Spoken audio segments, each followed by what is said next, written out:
In this episode, we are featuring Ginger Clark. Now, she's known around this community as a volunteer and she's a great supporter, but some of the things she talks about today have to do with access to care and why we need to be sure that our health care dollars are going where they need to. She's very well versed in the world of breast cancer, has a family history of it, and has been through it herself. But what she has to say about access to care is one of the most profound and important messages I have heard in a long time. When you subscribe to our show, you help us grow. Someone you know may need to hear this story, so please share with your family and friends. And consider supporting our mission. Your donation can help save the life of an uninsured woman. Let's talk about your breast. A different kind of podcast presented to you by The Rose, a breast center of excellence and a Texas treasure. You're going to hear frank discussions about tough topics, and you're going to learn why knowing about your breast could save your life. Ginger, thank you so much for being with us here today on Let's Talk About Your Breast. I'm happy to be here and make whatever contribution I can. Oh, well, we're so delighted to have you. Now, tell us a little bit about Ginger Clark. I mean, I know of you, and half the world, it seems like, knows of you, but tell us about your community work and the different things that you've done. I've been involved with any number of nonprofit organizations. Mm-hmm. After I retired from Exxon, I got a Master of Liberal Studies at Rice Glasgow Continuing School, because I had studied math and science pretty much all the way through a PhD. Mm-hmm. And after doing that, I became much more involved in the Rice community. I had been a member of the Baker Roundtable because I'd always been interested in those issues. So from there, I was on the Graduate Liberal Studies alumni, and I ended up being president one year. Oh, my. And then I've been on the board of Friends of Fondren. Mm-hmm. My sister Janet, whom you know, recruited me to the board of the Houston Symphony. I'm not the most musically talented member of the family. My two sisters, Barbara and Vivian, were excellent pianists. I was lazy. I didn't practice. So it doesn't happen naturally. Then I've been involved in my neighborhood garden club, which I joined really to meet the other women in the neighborhood. And then somehow, 8 years later, I end up being elected president, not because I know so much about gardening. I really don't. But because nobody else wanted to do it. Well, goodness. So then, so I've participated a lot with the symphony activities. What my favorite of theirs is their annual wine dinner. Oh, well, of course. Yes. Yeah, and then there's another group that I've been involved with more as a supporter, is Emerge, which was started by, I think, some Teach for America alums. And what they do is they work with high-achieving students in public schools. They're with HISD, Spring Branch, I think, A-Leaf, all of the local public schools. And they identify these kids in 10th grade and then work with them to enable them to apply to colleges, get into colleges, because it's quite a marathon. Oh, yes. And if your parents have never been to college, or in many cases these are first-generation kids, they don't have a clue. No. So what Emerge does in many ways is provide a lot of the things that your sort of middle-class professional parents provide for their kids to try and help these kids to be able to achieve at the level they're capable of, to eliminate some of the obstacles. And that is so needed now, so very needed. So you've supported many different organizations, been involved, as you're telling us, in so many. Your original position, though, as a geophysicist, you were around a lot of men in a very different environment. Yes. When I And started, there were very few women. Now, by the time I retired, they had quite a few more. right, Things have right. definitely been changing. They may not be perfect, but they're a whole lot better. Oh, yes. And it's because women like you stepped out and were able to do that. So I first met you at a function for Planned Parenthood. Yeah. Now, I forgot to And mention that. yeah, and I know that there. that's been Yeah. a real special charity work that you've done. Why is access to health so important to you, especially for women? Well, access to health is important for everybody. Women at a younger age have more health needs than men. I remember this was quite a few years ago. A young woman who was my French teacher at the Alliance Française. Her husband had his own little company, and so she was absolutely shocked at what it would cost to cover her for insurance because she was a female of reproductive age. A male of that age is pretty inexpensive to cover. Right, right. So women do have special needs.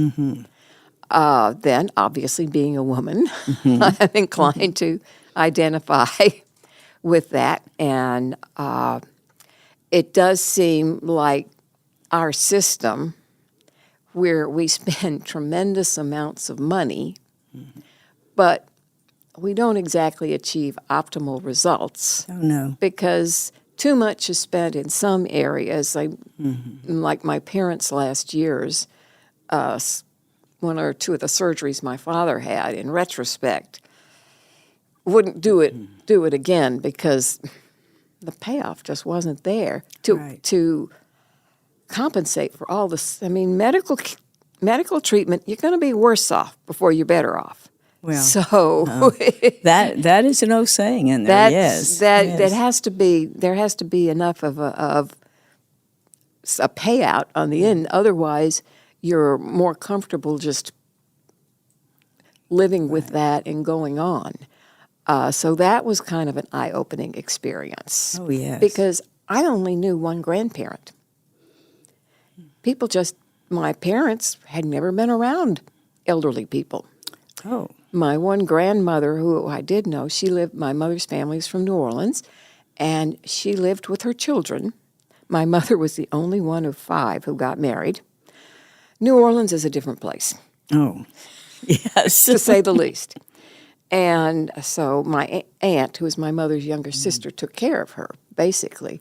So, we'd never really seen right. what the end of life is like. And actually, as a result of doing that, as the eldest daughter and having just retired, although Barbara and I were doing it before I retired, taking mother and dad to their appointments and so on, I was the one who basically took over as the point person on things. And as a result of that, when I had to write a capstone for my Master of Liberal Studies, I thought, well, what have I been doing? The title was Aging in a High-Tech Society. Oh, I bet that was fascinating. Well, I learned a lot that Yes. is actually useful for me because I figure, you know what? After your parents, you're next. You're next. That's so true. And forewarned is forearmed. Yes. You can make plans, and one of the things I've done as a result of that is I had gone to a doctor who I really liked for years, but she was a single practitioner. And when you get older, you're going to need more doctors and more of this, and one of the things I learned from doing that is having all the records in one place It's so helpful. is Yes. essential. Yes. So I then switched to Baylor, their Stratus clinic there. They may have changed the name. I can't keep track of all I the know. changes. Yes. So that was one thing I learned. The other thing I learned is the most dangerous thing for the elderly is falling. Absolutely. Yes. And I'm sure there are other things that, Oh of no, course. that leads the list. Yeah. Yes. So it was a Oh yes. worthwhile experience. And then I'd given money to Planned Parenthood for for years because the other thing that was interesting that I learned when I did my research was I read about different health systems, and Medicare, the name actually comes from the Canadian system. And the original idea, because I always kind of wondered, I am elderly now, I am covered by Medicare, but from an economic perspective, don't you want to cover your working age population first? And then maybe the kids, because kids are inexpensive to cover. But the reason was, this was back in 65 or something, the idea was, well, there aren't that many old people. Everybody likes grandma. Let's get it in through grandma, and then we'll be able to expand it. Oh, how interesting. But, of course, that never never got happened. expanded, The reason right. it didn't was because a large fraction of the population already had employer-provided insurance, so you didn't get the political drive to make it happen. And how much that has changed over these last 30, 40 years. Yeah. Yes. Well, I know when I was working for Exxon, this was sometime in the 80s, they had a big meeting with everybody and saying, we're changing the insurance system. You can have a PPO or an HMO and the price will correspond because the costs had just skyrocketed. Right, right. And so it's been a game ever since for trying to squeeze here and you squeeze here. It's kind of like controlling the drug industry, the illegal drug industry. Right. You shut down this route, it comes in that route. Right. You change these rules, and they figure out another way. Well, there's a whole degree in coding. And there are ways to code so that you get more money back. Right. So My it goodness. looks to me like it's a hopeless system. No, well, listen, there's always hope now, but still, you've got it nailed. Yeah. Healthcare is very complex. Any healthcare provider is feeling that kind of squeeze, and it is very, very difficult to cover you with today's insurance prices. Any employer situation is always hassling with that. Now, you had your own health. I don't want to say crisis because I don't think knowing you, it wouldn't have been like that. But you went through your own situation with breast cancer. Yes. That was in 1970. Actually, I was diagnosed. I went in December for the mammogram. I mean, I'd been doing it for years. And then I got called back, and I really didn't think too much because I'd had that happen before. Right. But after the radiologist had looked at the pictures, he called me back and showed them to me. And there were two little spots, these little white starburst patterns. And he said, can't be sure, but I think this is cancer. Well, I had looked at a lot of seismic data, so he's done a lot of interpretation. Right. I was like 90%, well, this is it. But then I had to have the biopsy. And they said, well, you'll have a anesthetic. I have never had anything so painful in my life. My goodness. When they took those little samples.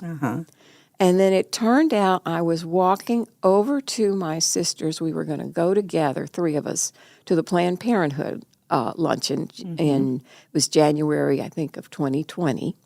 And I received a call from my gynecologist telling me that she had gotten the report from the lab, and the biopsy had shown cancer. Oh, my goodness. So I was thinking, well, I went to the luncheon. I was thinking, well, at least I don't have to worry about who's going to pay for it or any of those things because I've always had insurance. At that point, I was on Medicare, but even before, I had the employer-provided insurance. So I had one less worry than a lot of other women have. That is what our uninsured women worry the most about. It's not if they're going to survive, it is how they're going to pay for everything. Well, and the other thing, too, like in my case, because I had been going for these mammograms, they caught it relatively early. It was DCIS. So that's kind of like the first stage. Now, my sister, three of us live in Houston. We grew up here in Houston. And my fourth sister, who actually is now retired, an OBGYN, lives in North Carolina.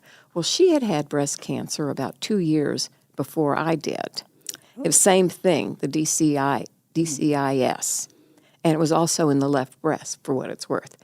Now, when I went to see the oncologist at Baylor, my sister Janet went with me, and she was a little concerned. There could be is there a genetic link here when you have two?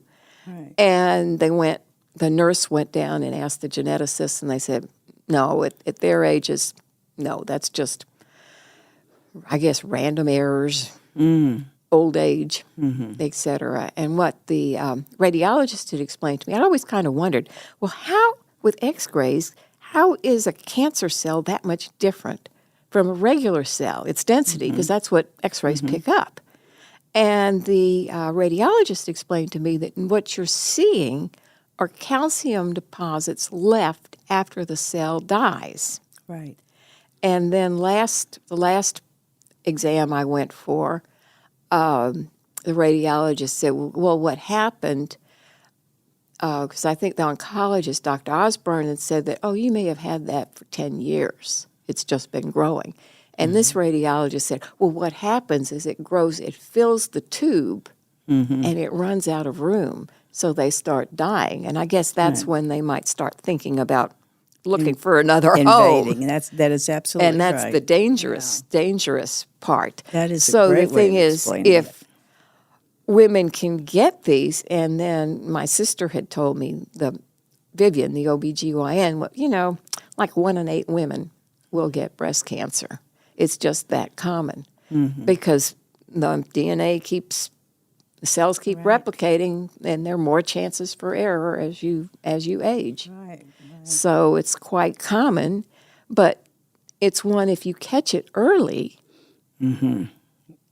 Makes all the difference. Yeah, there are, I know, some really nasty versions of it that there's not much you can do about. But the garden variety, like what I had, you catch it early, and they gave me a choice of treatments. I could have a lumpectomy, but I had 2 bad lumps. So that was, and then you'd have either radiation or chemo afterwards. Well, a number of years ago, with some other friends, we helped a friend who was going through that at MD Anderson. She had had the lumpectomy and then was having chemo. Well, after seeing what she went through, I thought, you know what, at my age, just not worth it. And so I opted for the mastectomy. Plus, didn't know a lot about oncology, but I did know a lot about imaging, just image different things. Yes. And there's these 2 you can see. How many others are in there that you can't see? So I opted for the mastectomy. Now, the surgeon suggested that I go talk to a plastic surgeon first to see if I wanted to have the reconstructive surgery afterwards. And I had this vague idea, well, you slit it open, you scoop out the bad stuff, and then stick in a silicone bag. I couldn't have been further from the truth. No, it's not quite right. Not at all. So Janet and I went over. She was sitting behind me, so I couldn't see her. And the surgeon, a very nice young man, he was from Brazil, which probably isn't too surprising. That's the cosmetic surgery capital of the world. Yes. But he was doing reconstructive surgery. He was explaining that what they would do is first you have to stretch the skin back out. And it would go through multiple, it didn't take long for me to decide, it's age 70. I'm not going to be wearing any low-cut ball gowns anytime soon. In fact, if I go to buy something, show me the ones with sleeves. Right. So, it'd be different for a much younger woman, Certainly. the concerns. And the choice was yours. Yeah. I mean, that is one of the things that for many of our uninsured women, they don't have as many choices. No. Mainly because they come later. Yeah. Well, And that's the tragic thing. yeah, and their treatment is just so much more intense and has to go on longer. Yeah. But even to have reconstruction for some of them is just not an option because they can't take that time off work. You know, they can't. They don't have anyone take care of them or during that time. So yeah, that's a very personal decision for any woman to make. Yeah, and it's going to be different for different women at different stages of their lives. Absolutely. Because what's important to a younger woman and what's important to an older woman are frequently two different things.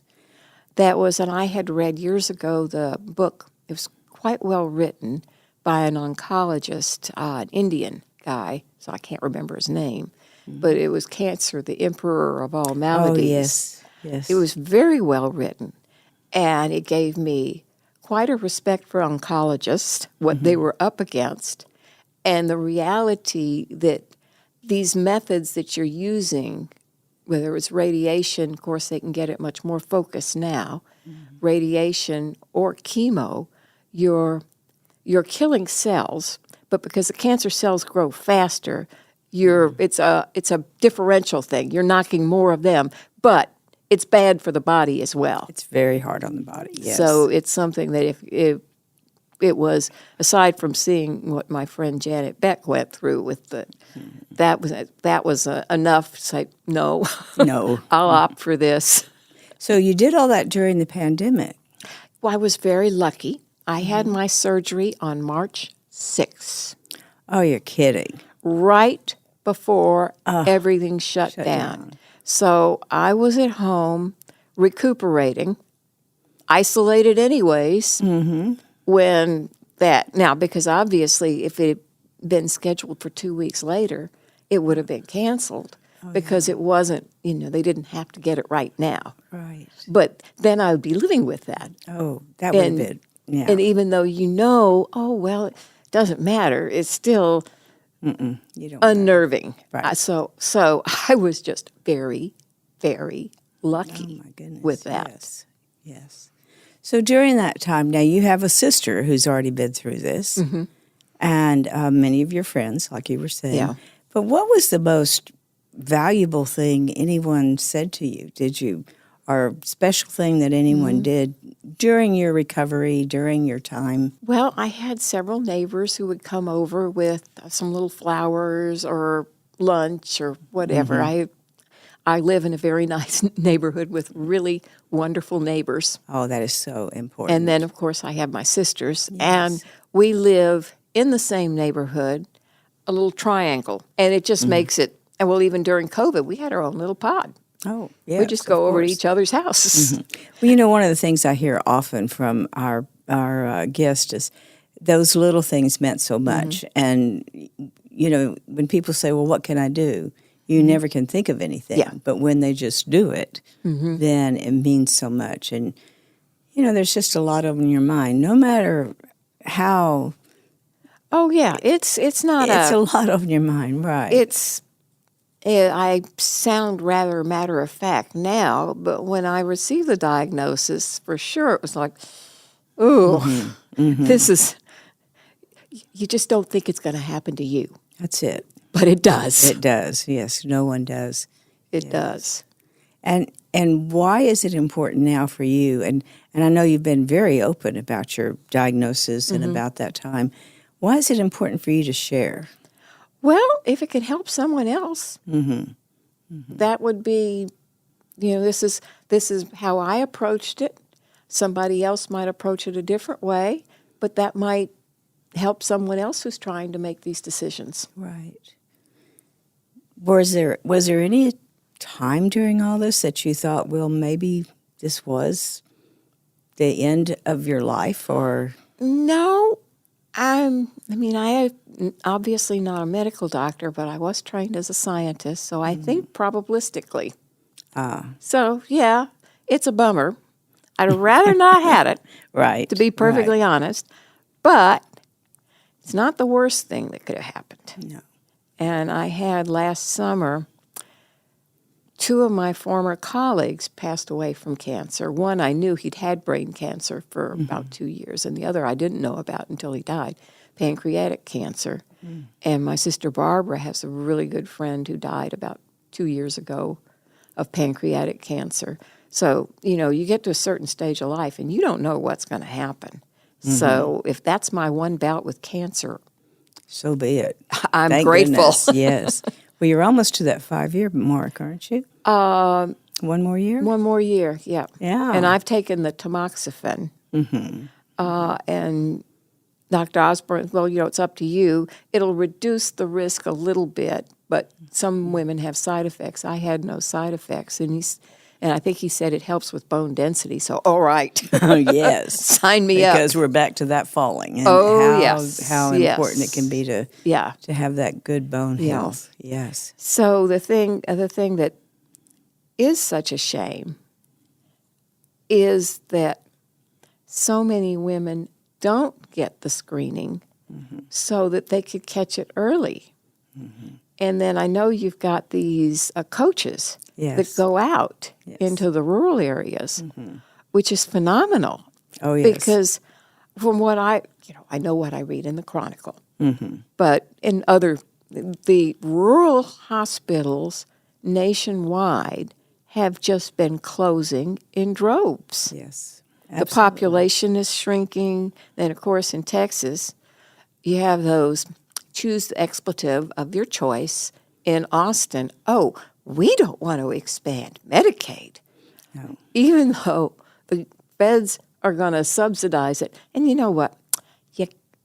The Daniel Kahneman, I read his book, and he says, you can't take things away from people. Loss aversion is the technical term. Once it's in there, they aren't going to take it away. But the feds might not pay for it anymore.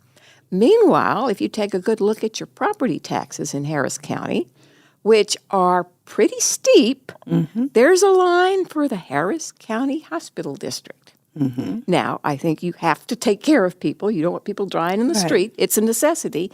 But it's not. It's like we're turning down free money. It's not truly free money, but it's money that's there, and it's going elsewhere. It's not going to stop. No. They're not going to stop the program because we don't participate. No. And gradually other states have kind of inched in to join it. It makes no economic sense whatsoever. The jobs and that then would you bring think and of the everything people, else. Well, and the rural hospitals need the support. Yes. And you think of the people who end up suffering needlessly because of that. And they end up at Ben Taub. Great. But in the rural areas, we don't have Ben Taubs. No. We don't have public health. Well, there was this one, I think it was in the New Yorker, an article, I forget which various thing I read in. It was about a young woman, I think in Flatonia or one of those small Texas towns, who should have had a preemptive abortion as soon as she got pregnant because she suffered from so many comorbidities. Well, they're not but diabetes, high blood pressure, overweight, that the probability of her carrying to term was somewhere between 0 and none. But they couldn't do it. And she did go to the hospital in the bigger city, and they sent her back. And then by the time she was in the ambulance to go back to the hospital, she died. That's another result.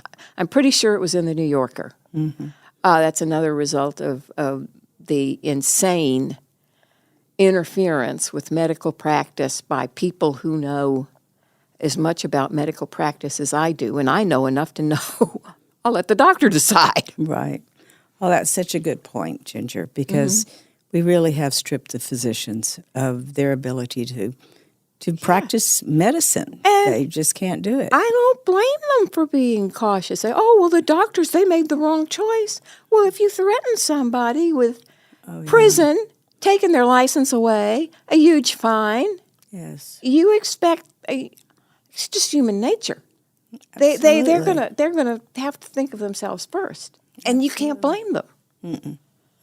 I can certainly see why you're so passionate about it just makes no access sense. to health care. It makes no sense. It doesn't. There's so much within the health care arena that doesn't make sense. And there are things that if you can do, and of course, then they end up spending huge sums of money trying to keep someone alive when that time is done. The time is done, and then, but there is one of the books I read.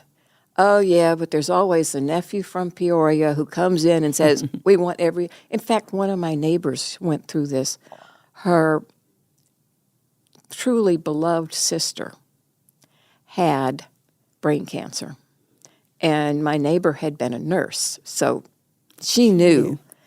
And yet the daughter kept insisting on every possible treatment. So it was dragged out for months. And it was a hardship on everyone in the family. It was a hardship on her mother, my friend's sister. It's one thing to take a chance when, they've got some of these immunotherapy things that really do work, or maybe it won't work, but it has a chance of working. Right. But when there's zero chance, and then you have people for things that if they got in early, that you wouldn't have needed all that. You wouldn't. It just is. It's irrational. Those are great messages and things that we've really got to come to grips with. These are the hard lessons of our lifetime right now. And so if you have one message to send to people, what is it going to be? Well, I think for those of us who have the good fortune to have access to medical care, get those mammograms. Great message. I mean, I was kind of thinking, do I really need to do this again? Well, it turned out the answer was yes. Yes. And straight message, get that mammogram, and we can catch it early. Yep. Thank you so much for being with us today. It's just been a delight to have you. Well, thank you very much. I enjoyed speaking with you. Thank you for joining us today on Let's Talk About Your Breasts. This podcast is produced by Speak Podcasting and brought to you by The Rose. Visit therose.org to learn more about our organization. Subscribe to our podcast, share episodes with friends, and join the conversation on social media using hashtag Let's Talk About Your Breasts. We welcome your feedback and suggestions. Consider supporting The Rose. Your gift can make the difference to a person in need. And remember, self-care is not selfish. It's essential.